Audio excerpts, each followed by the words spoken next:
Hello, everybody.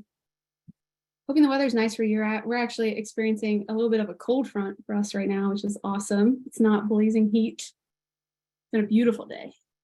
We hope you're enjoying yours too.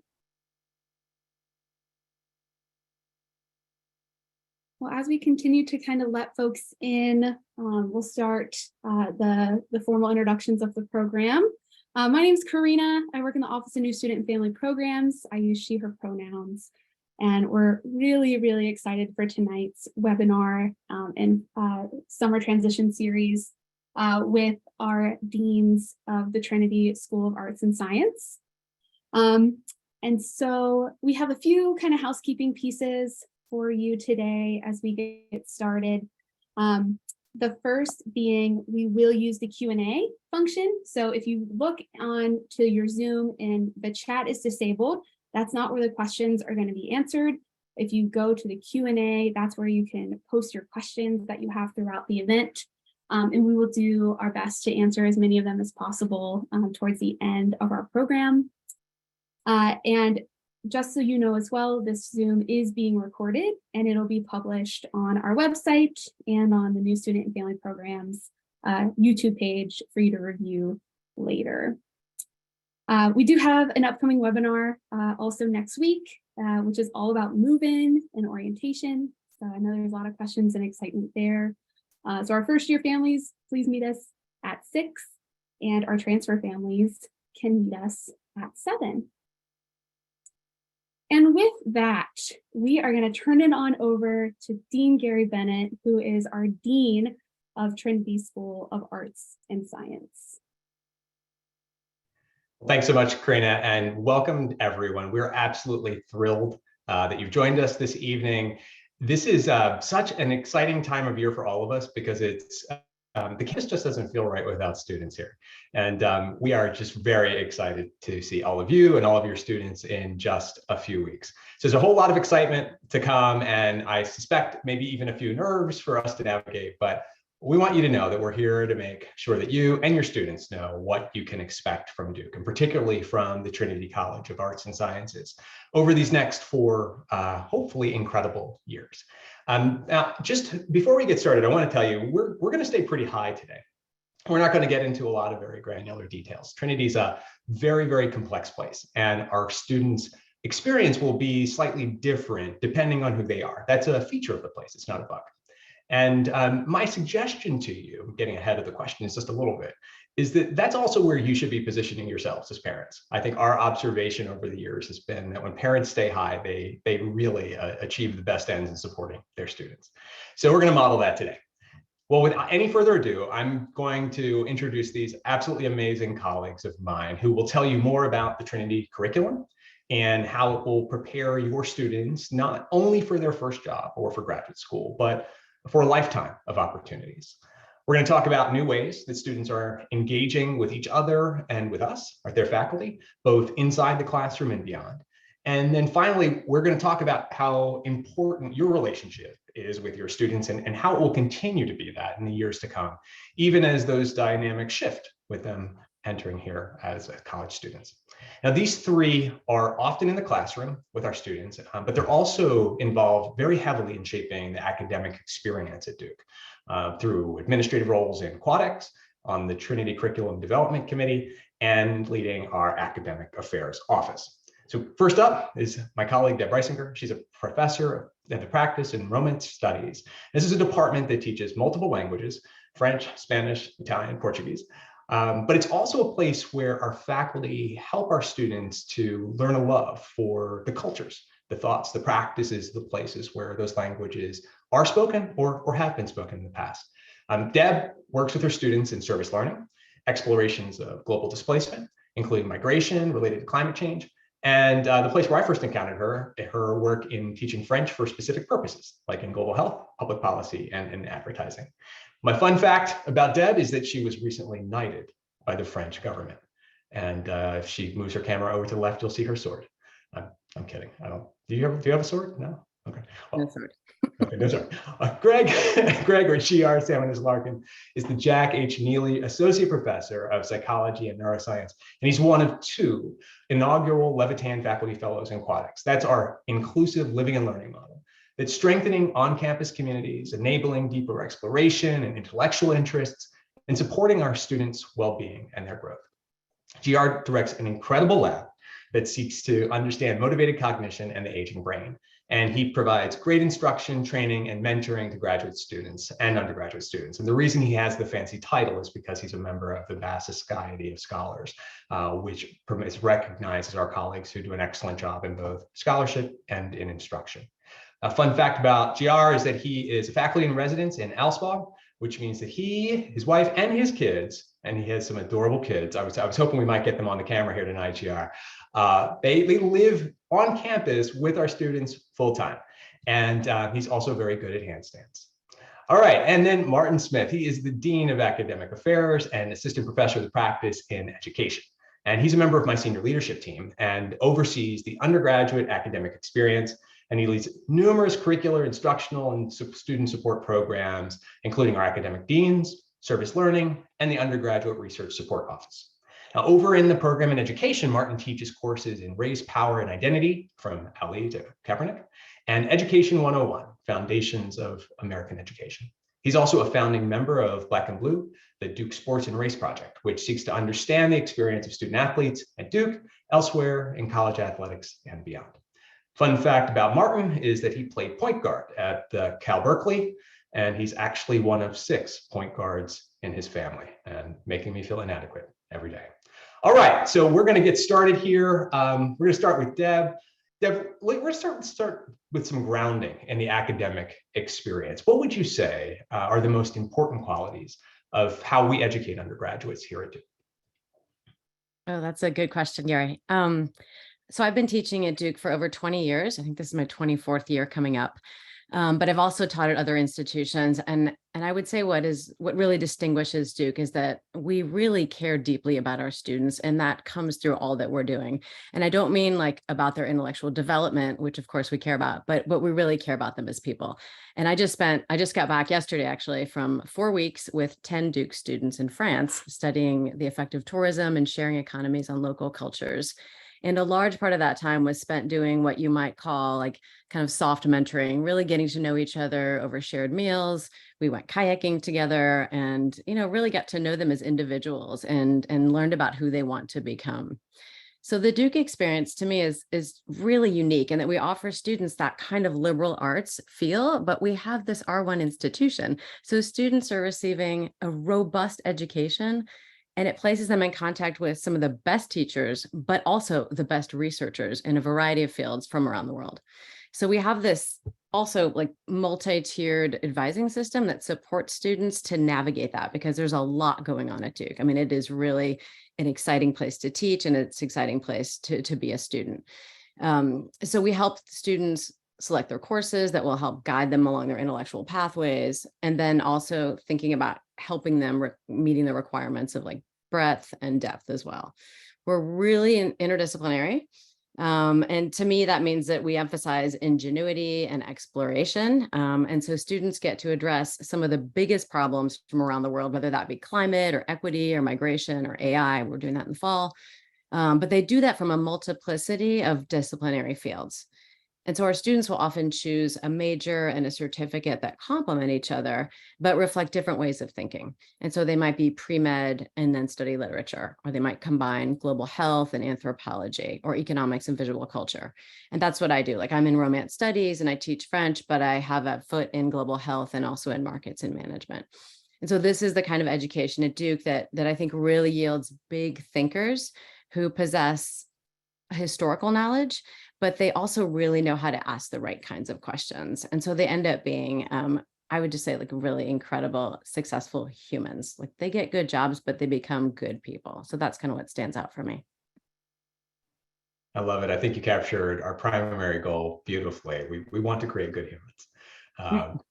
GR, one of the goals of Quadex, and thank you for your leadership in that area, But one of our goals there is to provide more opportunities for intellectual exploration outside of the time that students spend in the classroom. What does that look like? And how are we engaging students differently now relative to what we did in the past? Yeah. So just to emphasize what Gary said, I'm actually physically in Allspa. First year residence is a common room where I will actually be sitting every week, and your students can come and say hi to me, even if they don't live in Allspa. So that's one wonderful thing I think about Duke is everybody's welcome everywhere, and I really truly mean that. So I serve in two roles where I spend a lot of time with students outside of the classroom. One is as a faculty in residence on East Campus, our first year campus, and in that way, I interact with students every week. We have a weekly event where students can just come by, and usually my kids are running around. There's also many hours of the week where we just have our apartment door open. Students wander in, often play with our kids, cook with us. It's just a really fun way to have a little bit of family life. Like if you just need if your kid just needs a dose of some family life for 30 minutes or something, stop by. And truly, I really do mean that. For anyone who doesn't live in this building, please come send your students to come say hi to me. The other role is I'm a faculty fellow on West Campus. And so I spend actually a day of my week in a common room in Kilgo, where students will go sophomore year and beyond. And I just set up camp there for the day, and students can come by and talk to me about random things. I have project meetings with students there, but a lot of it is just random walking traffic, and students connect with me about all sorts of things. And so I'm just there as a resource to connect with in an extremely informal way. There's also a lot of collaboration that we do with students. There's a lot of student leadership, and students might not jump into that on day one, but before too long, students will start getting involved in house councils on East Campus, and then eventually quad councils maybe on West. And we collaborate on a lot of events. And so just as an example, a new event last year that was really successful, I think in Kilgo, is something called GrillGo. The students love to use the Kilgo name for all of their events. But just Friday at 5 o'clock, we have a huge barbecue in the courtyard in the center of the quad. And it's not just open to students who live in Kilgo, students from neighboring quads come by too. And also importantly, the quad connections, so the students in Allspa and then Brown across the grass from us here are also invited every week to that. I also bring my kids everywhere, not to the classroom, but to all of these things. So my family hangs out for this, and people are, having handstand contests with my kids and me too, and climbing magnolia trees and all sorts of things like that. That might not sound very intellectual to you or sound like intellectual development, but I promise you, in a sneaky way, it is, because we end up having all kinds of interesting random conversations about what students are interested in. It's just as an example, there's a student in Kilgo right now who lived with me their first year in Allspa, and we never really had a conversation. They came by once for one of my events, but didn't even introduce themselves to me. And then we were just talking at GrillGo, and they were comp sci major. I'm in human neuroscience. We didn't seem to have much in common, but it's a longer story than this. But he's helping out with a startup that we're actually trying to launch right now that's based on some insights from our research. So doing some software development for that. So these sorts of random, really interesting things happen by creating these casual connections. Another thing I'll just shout out is, I think, other than this increased sort of faculty accessibility outside of the classroom, is just the incredible collaboration among all the partners. So you'll soon probably hear about, if you haven't already, things like academic guides and peer success leaders. And the one thing I hope that I can leave you with is, we're all just dying to spend time with these students. There are honestly so many people that just can't wait to help. And so, there's so many roles and so many people to connect with, from older students to staff members to faculty members.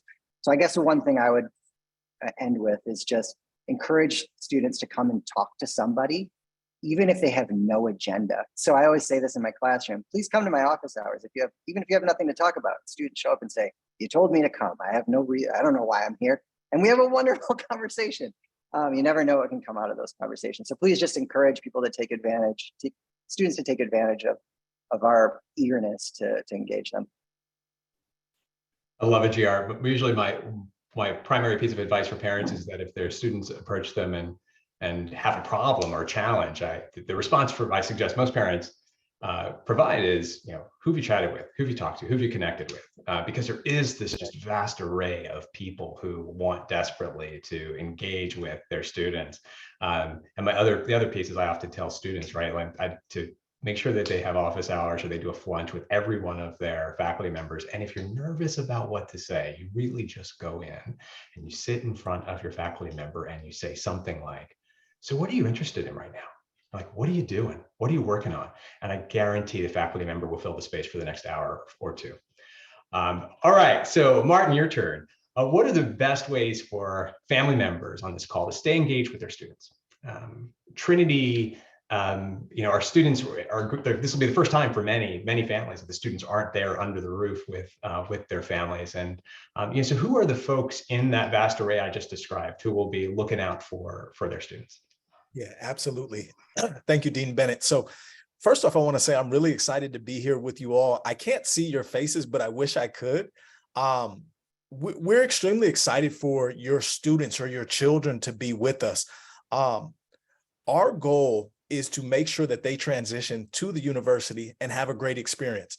I'm going to channel a message from my previous boss, and she used to always say, Martin, there are rarely ever emergencies at Duke.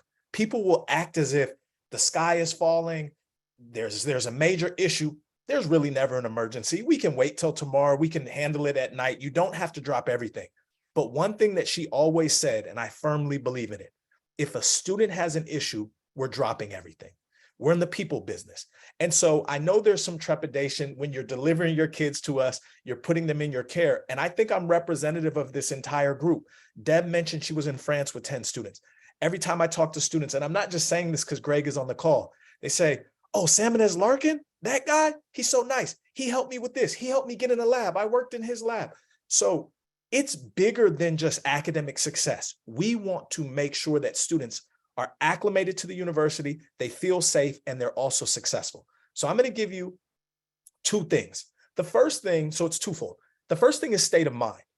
When students come to Duke and we want them to be successful, you have to remember they're going to be competing with the best and brightest students in the world. Since I've been teaching at Duke since 2016, I've had students from Mexico, Puerto Rico, Peru, Kenya, South Africa, Spain, Italy, Iraq. And so these are just a few of the countries. We have every state in the union represented. Oftentimes we miss one of the Dakotas. So if you're from the Dakotas, don't feel bad. But those are typically the only states that we miss. And so you have to imagine you have all of this brilliance and all of this intellect. And sometimes this is going to be the first time that your student receives a B. Maybe they get a C. But we're here to remind you that that's okay. It's a learning experience. Some of our greatest successes come from our biggest failures. So what I want to encourage you first is state of mind. Encourage your students, remind them that failure is okay and that we're going to support them and that there are people who want to make sure they're successful, okay? So that's what I want to start off with, just the well-being piece, because I think the academics are going to take care of themselves. The kids are brilliant, right?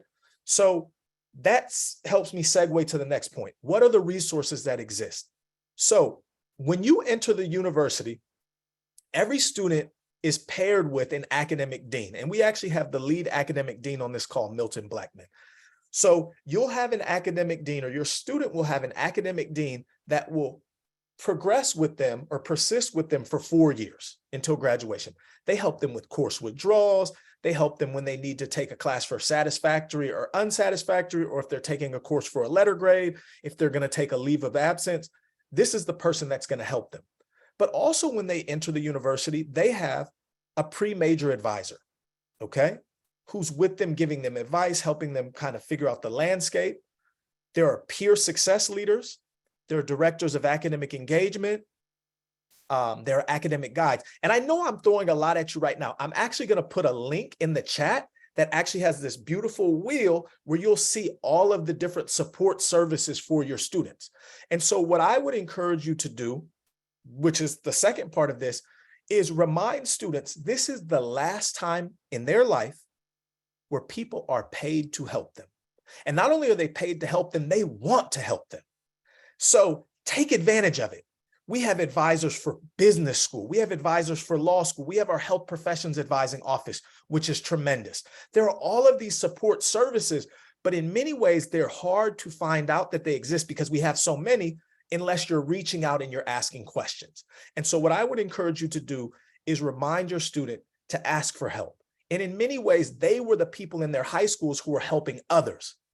But now we have to kind of change that mindset. Smart people ask questions. Smart people ask for help. And I would encourage you to remind your children to do that. And I know that they will be successful. I can talk a lot. You can see I'm kind of long-winded here. So I'm going to stop there. I'm going to throw this link in the chat. Hopefully it will go to everyone. If it doesn't, I'm sure somebody on this call could help me transmit that out. If I missed anything, Dean Bennett, please ask me to chime in a little more. But thank you. I don't think you missed a thing. I think I did, though. I think earlier I was talking about flunching, but I didn't describe what flunching was. And it's one of those many programs that students can take advantage of that we recommend frequently. And so flunching stands for, I think it's faculty lunching. So the idea basically is that any student at Duke can take their faculty member out for lunch. Often we go to the Commons, which is in our dining hall, which we call the Woo, or which is technically called the Broadhead. And you go up to the top floor and you have a wonderful lunch with a student. For some students who sometimes will get together as small groups and take their faculty member out for lunch as well.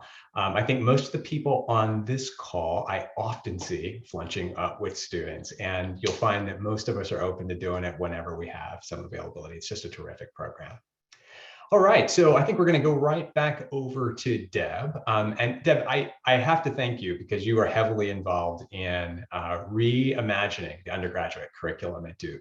And for folks who aren't familiar with that kind of effort, it is considerable. It was meeting hours and hours and hours each month for a couple of years to really rethink the ways that our liberal arts educational model is structured.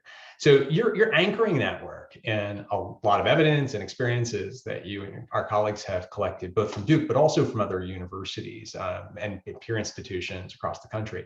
I wonder if you might be able to share some of the things that you and our colleagues have learned about what students need to navigate their studies, their careers, and just generally the world today.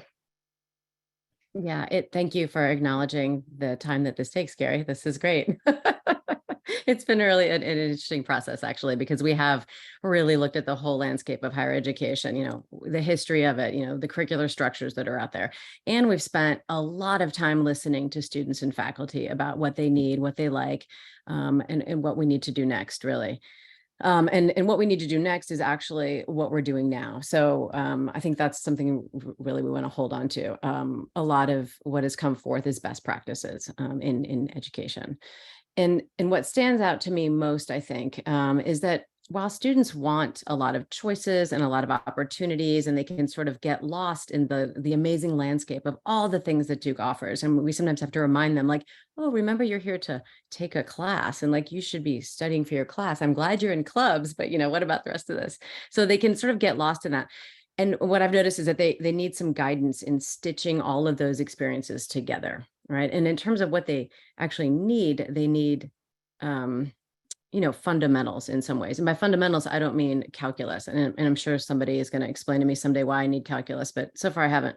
But what they do need, I think, and what we've seen in literature, is critical thinking, like really critical thinking, walking around the problems, an ability to evaluate and also to interpret evidence. And that is a loaded phrase, but what is evidence and how do we know that it's evidence and how do we interpret that into different kinds of forms? They need this capacity to work collaboratively.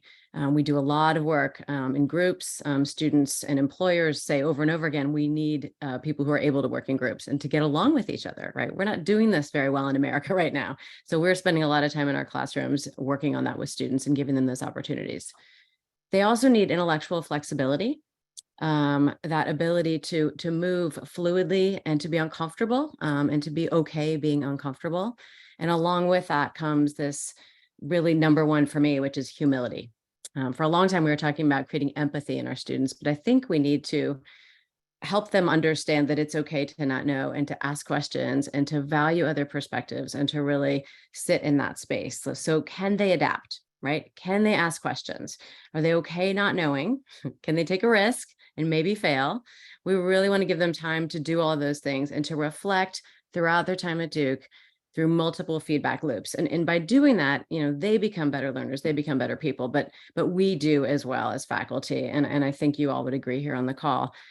We're learning all the time. Like, I'm not like a professor who's standing up telling you all the things I know. I'm learning so much from my colleagues and from my students. So yeah, that's kind of it in a nutshell, I think. That's terrific, Deb. Thank you for that. The math department, incidentally, is outside your office to tell you why you need calculus. But I really appreciate you doing this work. It's a new generation of students, and I often tell our colleagues, the very best institutions are those that are willing, that are bold enough, brave enough to adapt and reimagine what they do every day to meet the needs of the students who are in front of them. And that's the work that you and colleagues are doing right now. And I'm very excited to see what you all create. So I guess we're going to go maybe a bit of a lightning round, but as Martin said, none of us got these jobs because we're good at saying anything quickly. So I'm going to ask you all to give one final piece of advice for parents and family members here on the call. We're going to start with GR. Yeah, I would say I'm just going to repeat my advice, but add a little bit, which is encourage these new students to talk to somebody in their first semester, even like I said before, even if you have nothing to talk to them about. So Martin sent this link, or this link got distributed from Karina. Ask your student, find somebody on that list and talk to them in the fall semester, maybe in the first month or something like that. And I'd say like the Gary, quick. And not to make assumptions about that person either. So just like I said, I study a particular thing in my lab, and my lab does a pretty specific thing, but I have a pretty broad social network and professional network, just like everybody else too. So we're all super well connected. And so just, approach these conversations without judgment. We're full of resources. Jared, I don't know if this has been your experience, but I've sometimes, when talking with students and making the recommendation that they engage with faculty members or staff members, our students aren't really practiced. I think my experience has been they aren't necessarily practiced in having these kinds of unstructured conversations. I think most of us in faculty land are used to students coming these days into our offices with PowerPoint slide decks, and they kind of talk us through a conversation using a slide deck. And I wonder how you invite students to have these conversations in the kind of an informal way that you're describing. What do you suggest? I mean, so I really do have students come to my office hours and say, I don't know why I'm here. You told me to come. And I love it. I think that's perfectly wonderful. So I don't expect anything from anybody when they show up. And so I just feel like it's part of my paid job, like we've already said, to draw them out. And I always just start those conversations with, what do you think is interesting and fun and exciting? It doesn't have to be a class. It doesn't have to be a major at Duke. It doesn't have to be a job. What do you think is interesting? Because I bet there's something that we have in common that has something to do with that. And that might sound crazy that I could have that kind of conversation with every student, but it's like 90% hit rate or something. We always find something to talk about. So yeah, it would be wonderful. I think it would make it easier to talk to any old random faculty member if you had a little bit of something to start with, but know that there's plenty of us faculty members who don't expect that either. So yeah, I think you're right though, Gary. I think it's like part of this is providing these opportunities to have these kind of conversations and probably stumbling through them the first few times. And that's exactly what we're here for. I love that you said that there at the end, GR. Like part of what we're doing is that we're trying to help this group of emerging adults round out their skills in areas that are unfamiliar. And this kind of interaction with faculty members are just unfamiliar adults, which is actually something many of our students haven't had a lot of practice with. This is part of them learning the skills of adulting, for lack of a better way of describing it. Your point's a really good one, though. I do think many of our students imagine that they need to step into these conversations in a kind of transactional way, where there's an agenda and where there's an expectation that they'll get something out of the interaction with the faculty members, needs are being served. When in fact, we have the distinction of being a strange group of people who are paid to think about ideas. And most of us love sitting in that space and talking about ideas with our students. So, so parents, families, I would invite you to share those notions with your students. I think that it's a lot of fun for them, and the faculty, I think you will find, will be very willing partners. Martin, what's your piece of advice? Yeah, so I'm going to chime in from something that I said earlier. On that academic advising website that Karina sent out, there's also tutoring there. I meant to mention that. So take advantage of the tutoring. And piggybacking off what Greg said, the more that students are connected to adults, the more successful they are. So the literature, the research supports that. So connect to tutoring, connect to those different advisors, because there's a whole host of folks who want to help them. I know Gary said this was lightning. I'm going to try to be really fast. Office hours. I agree with Greg. I have students who come and they say, look, I need to go to office hours, but I'm scared. I have this anxiety about going to office hours. This is my advice that I give. Look on a faculty member's website. Look at the latest article that they published. Look at some of their research. Look at a book that they've written. And then just, Google it, look at a little bit of information, and go into office hours with 3 pre-written questions. Because I know Greg. And so I feel like Greg is a cheat code. He's friendly, he's nice, he's personable. He loves students. And I think all our faculty love students, but not everybody's as personable as Greg. So come in with 3 preset questions so you're not in there nervous. And there's this quiet energy. Greg's going to help you fill up that space, but not everybody's like Greg. So come with 3 preset questions. And then the very last thing that I have to share with you all, I hope it never comes to this point, but some of our students, they're going to struggle when they get to Duke. So there are 2 support services that I want you to know about. Number 1, it's called Duke Reach. So if you Google Duke Reach, Duke University, or if you go through duke.edu, Duke Reach, if there's ever a time where your child is struggling with wellness, with an academic issue, a psychological issue, you can reach out to Duke Reach. Or if they just can't be reached and you're nervous or you're scared, Duke Reach will help track down your child. The second one is CAPS, and it is Counseling and Psychological Services. College is a difficult time. We're learning new things. We're experiencing new things. We're seeing the world in a new way. And so your child may need to go to CAPS. It's a wonderful service, people who care about your children, and we'll make sure that they're taken care of. So Duke Reach is number 1. CAPS, which is Counseling and Psychological Services, is number 2. If you forget any of this stuff that I've mentioned to you today, reach out to me or reach out to your student's academic dean. We will triage and make sure your student gets the resources and support they need. I may not be able to help them, but as soon as I hear from you or your student, we're going to find the person that can help and support them. All right, lightning round, I'm done. Very nice, Martin. Thank you. Deb, what's your tip? I want to first piggyback on what y'all both said, because I require all my students to come to my office hours. So the first 2 weeks of class, they all have to come, and it's fun and it's easy and I get to know them, and they don't have to prepare anything. I'm asking them questions all day long. Like, it's exhausting.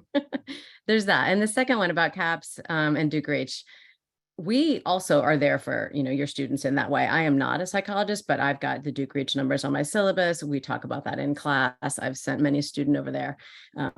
There's no shame in this. It's a great system. And I think the students really can feel really supported and shouldn't worry about reaching out. So my advice to parents would be, and I hope this isn't too unpopular, but please try to resist the call to help your student by bailing them out, by doing their homework. People actually do this, I have found, which is sort of shocking to me. Like, they're 18, like they're there to learn. Don't do their homework for them. And when you call them, because a lot of kids get out of my class and they're like, Mom, I just got an A- on my paper. Like, say, that's great. So tell me more about how your day's going. Did you hang out with a friend? Did you go for a walk today? Did you have lunch with somebody new? And sit down and put your phone away for 15 minutes and trying to lower the stress on these kids. Like, they are pretty ramped up sometimes, and the grades mean a lot to them, and the academic thing is really big. So the more you can allow them to have that experience and just be there as parents and love them and just let them go on their path, the better they will be. Promise. Because I got a 20-year-old, so I'm speaking from that space too. I'm trying. It's not easy. That's great. That's great advice. Don't do their homework. Please don't do their homework. That's terrific. Thank you, Deb. So I think oh, actually, you know what? I think we got one live question that I think is perfectly apt for this moment. And that was, what's the biggest don't that you have for parents? Deb, I think you just gave you gave a really nice one. Don't do their homework. GR, do you want to give a don't? Yeah, I think I don't know how to say this sensitively, but just the students don't need more pressure than they're already putting on themselves. And I think you know, especially in this first year, just allow them to explore. It's not the time to focus on anything. It's not the time to think about their job. It's not the time to think about their major. It's a new opportunity to take totally different classes, to think about things they've never thought about. And I just can't emphasize enough how important that is, just this opportunity to just split the mind completely open. And it's amazing. And so I think sometimes the top down pressure of, oh, I've got to figure this thing out in 4 years or something, it can really squash that opportunity. So I just, yeah, I don't know how to phrase it, but give them the space to explore. I don't know if that's a don't. It's more of a do, I guess. I like it. I thought you phrased it beautifully. It's one of the things I often say to our students is like, don't apply a high school mindset to your college experience. You will miss a lot. And one of the ways in which you can apply a high school mindset is this idea of like, everything needs to count and everything needs to be part of a larger plan. And that it gets very transactional and very instrumental. And that's not a great way to experience the fullness of this place, especially, as you said, GR, in the first year. We have designed the experience so that exploration is really the goal. Students will not be disadvantaged in their ability to traverse their major or do their double major or do the internship or cure cancer. I mean, they will be able to do all that they want to do. And I think your points are really, really good ones here. Help them to have the courage to explore this place fully during their first year. It's a terrific environment. Martin, what's your number one don't? I'm going to piggyback on Greg. Don't put undue pressure. And Duke students, one thing that I've noticed, and I've talked to students from every demographic, that's like something I pride myself on. I want to get to know every Duke student, no matter what background they come from, every background. And they often carry themselves as if they have everything together because that's who they've been. And they often feel a lot of pressure from family, from peers. And at Duke, we say there's this thing where students walk around with this notion of effortless perfection. And a lot of times in my courses, I try to break down that myth, like, no, you can make mistakes. Like, I'm a dean at Duke and I've made so many mistakes. I've gotten an F before and I'm still a dean and I have a PhD. Like, it's okay. Life goes on. And so I would say don't put undue pressure. But then the second thing that I would do, and I don't know if it's necessarily a don't, but celebrate their accomplishments. Because I think oftentimes, because our students are such high achievers that it's almost expected that they do well, but they're human.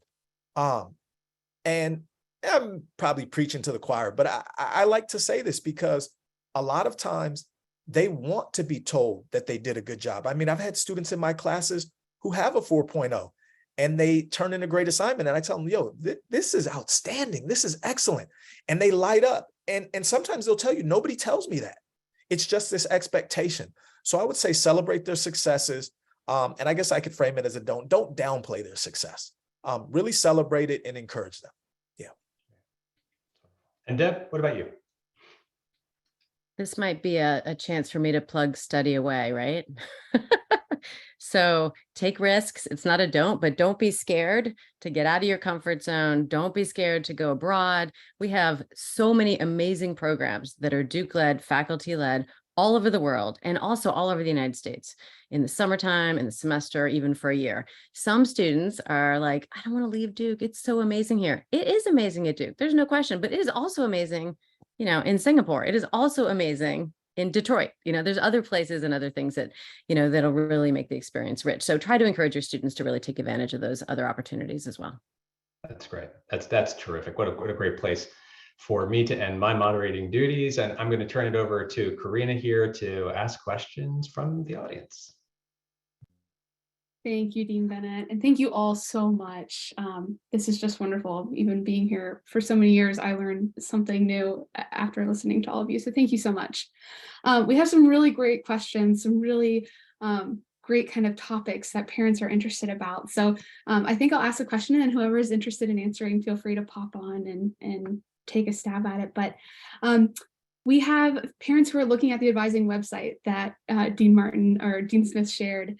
So could someone talk about the difference between an academic advisor versus an academic dean that students are both assigned? Yeah, I can jump in and take a stab at that, and then I'm going to pass it to Dean Blackman, who's on the call, because he is an academic dean. So there are a few ways to think of this. So when you have an academic dean, they're going to persist with your child for 4 years at Duke. And essentially, they're there to make sure that your student graduates. They're going to get to know them. They're going to build relationships. As I mentioned previously, if they need to withdraw from a course, if they need to change how their course is graded from satisfactory, unsatisfactory to letter graded, if they need to take a leave of absence, they're going to meet with that academic dean. Essentially, that academic dean is kind of a liaison between your student and the policies or faculty at the university, and they're adjudicating policy. So however policy works, they're going to help them figure that out. You also have a pre-major advisor. So your students will declare their major essentially in their 4th semester at Duke, their sophomore year, and they'll have that pre-major advisor with them through those first 4 semesters. But once they declare their major, now they'll be in a specific department and they'll have a major advisor. With that major advisor, each department has a director of undergraduate studies, and that director of undergraduate studies is another person who is also a great resource in addition to the major advisor. So the pre-major advisor, 2 years, and then the major advisor, once you're within the major, helping you select classes, helping you adjust. But that academic dean is with you for 4 years. One way I always frame the academic deans, they're kind of like the fulcrum of the university. They're the person who understands kind of everyone's roles. So if there's ever a question that you have or your student has of who their resource should be or who they should speak to, I would say go to your academic dean first. You could shoot them a quick email and say, who should I meet with? What information am I missing? And that academic dean will take care of them and make sure that they're connected. Dean Blackman, am I missing anything? No, you explained it thoroughly. So yes, that you broke it down, yeah, very thoroughly. Thank you. Wonderful. Thank you, Dean Smith. So this question was answered in the chat or in the Q&A, but I do think it's really worth expanding upon or talking about students who might consider themselves more introverted or reserved, right? Starting college is a huge transition, and maybe not every student has the confidence or the want to necessarily put it all out there, to go to office hours, to do all these things. What advice do we have for these students who might be a little bit nervous? How can parents support these students to make sure they get the resources that they need?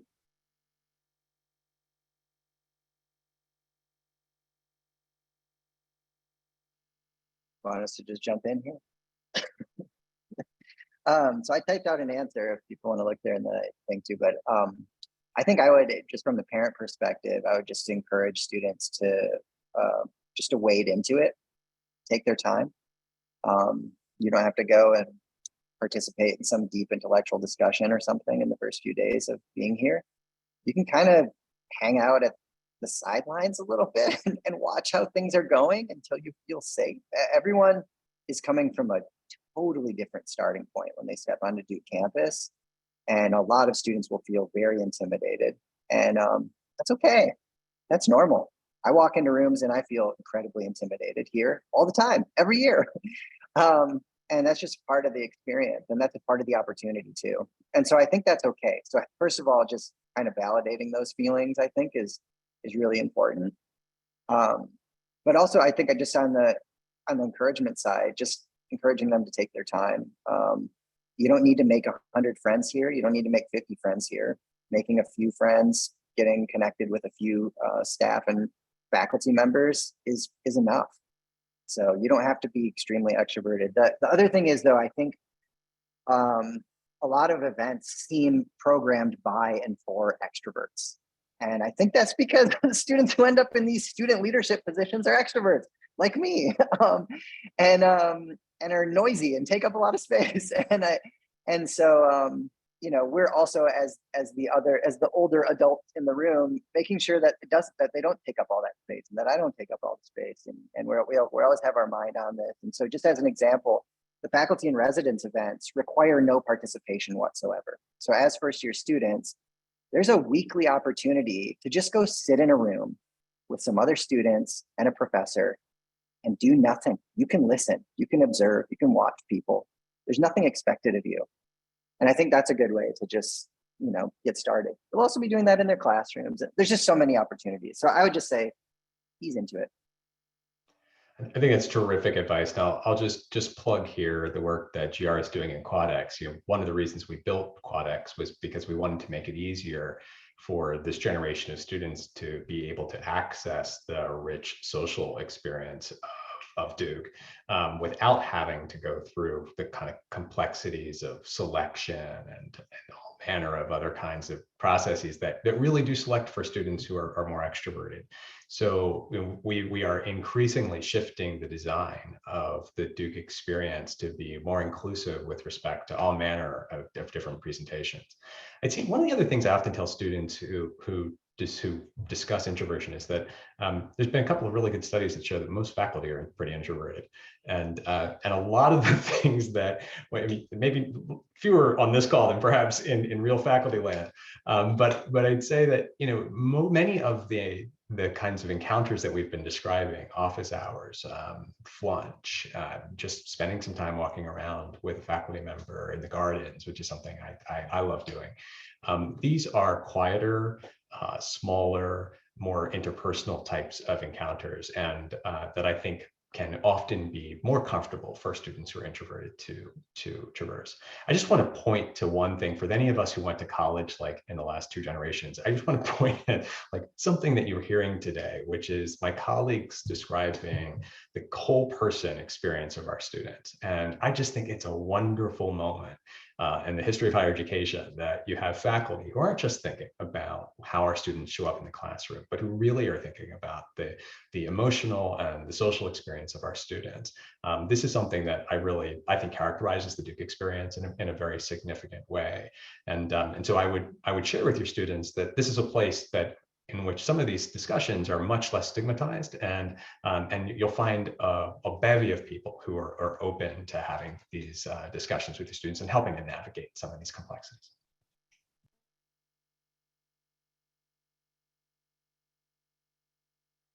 Wonderful.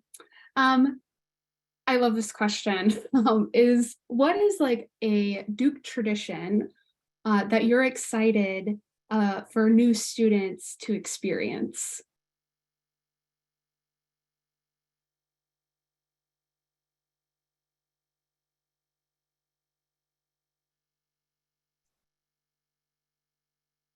I think so. Sorry, I'm going to jump in again. I'm an extrovert. Sorry. But no, but get it. Sorry, just on that last note, there are a ton of introverted faculty members. Let's just make that very clear.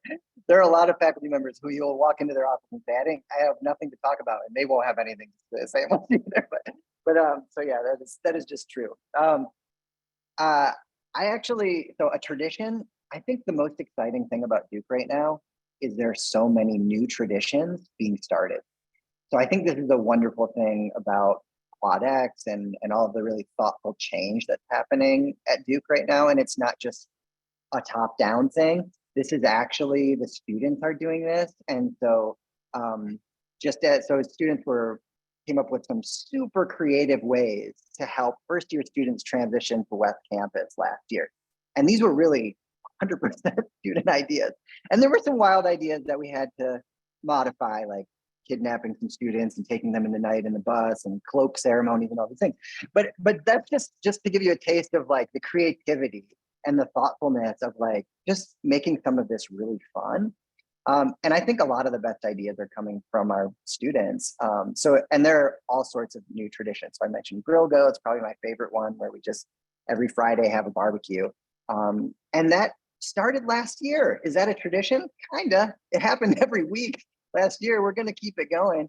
So I think it's just a really exciting time to be coming to Duke because of so much intentional change. And I think it's making it a more fun place for more people. And I think that's a wonderful thing.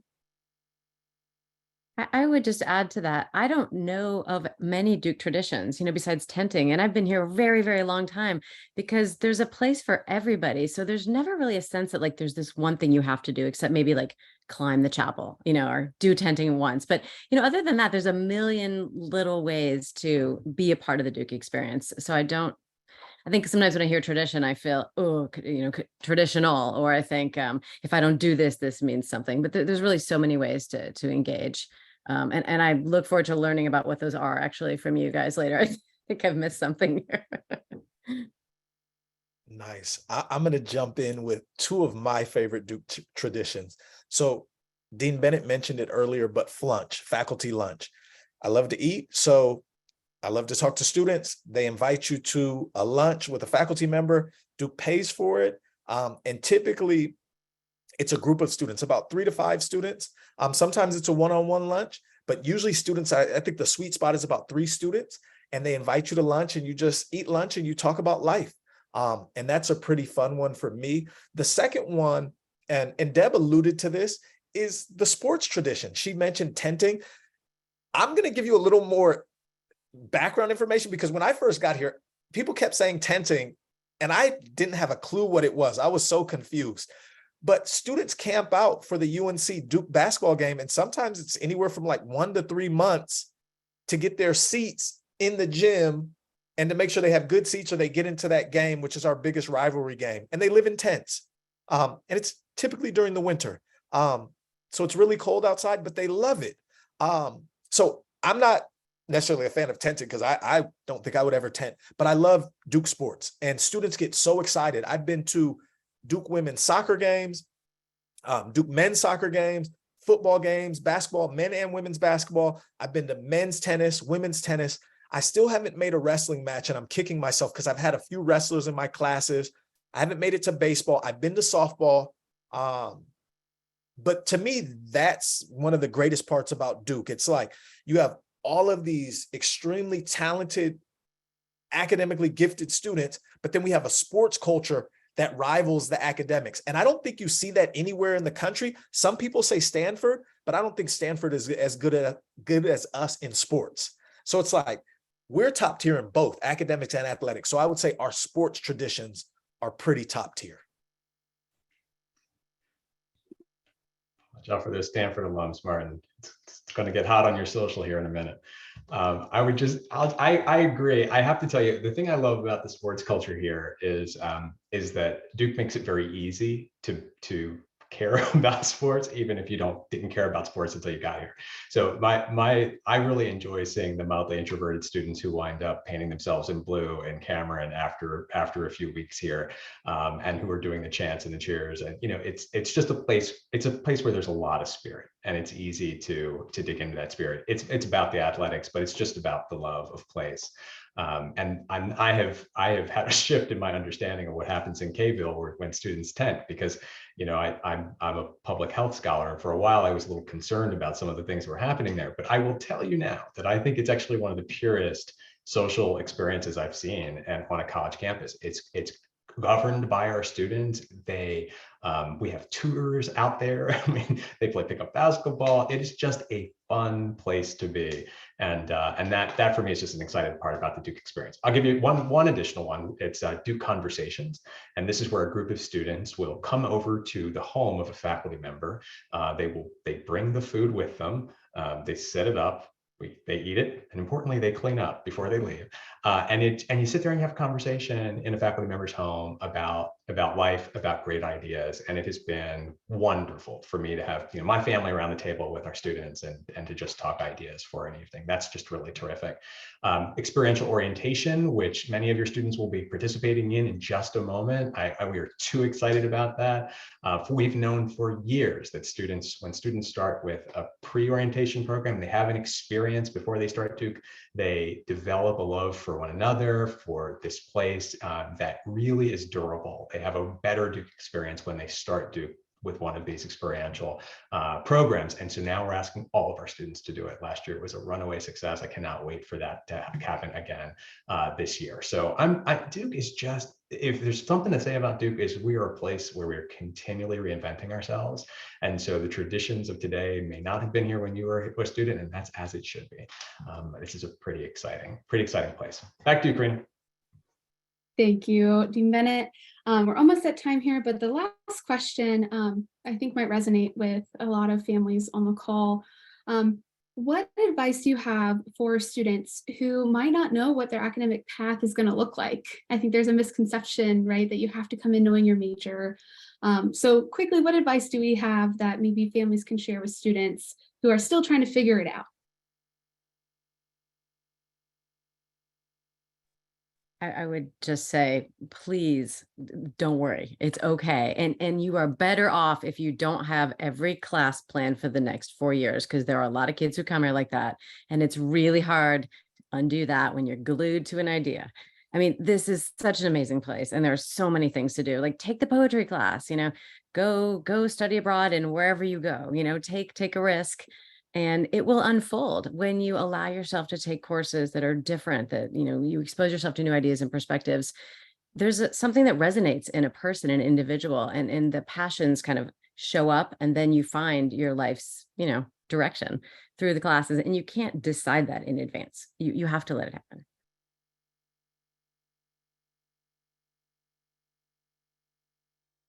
Awesome. Thank you, everyone, so much. Can't tell you how much we appreciate spending the evening with you. Families, we will see you next week as we talk more about experiential orientation and move-in day. We are counting down the days until we see you on campus so soon. To our panelists, thank you so much for being here. We have many folks also behind the scene: Dean Blackman, Landy Elliott, and Shanice Banks. Thank you guys so much for your help answering questions. If you have any questions, follow up, looking for links, looking for the recording, feel free to email us at studentorientation@duke.edu, and we will see you next week. Thank you, everyone. Thank you all. Go Duke.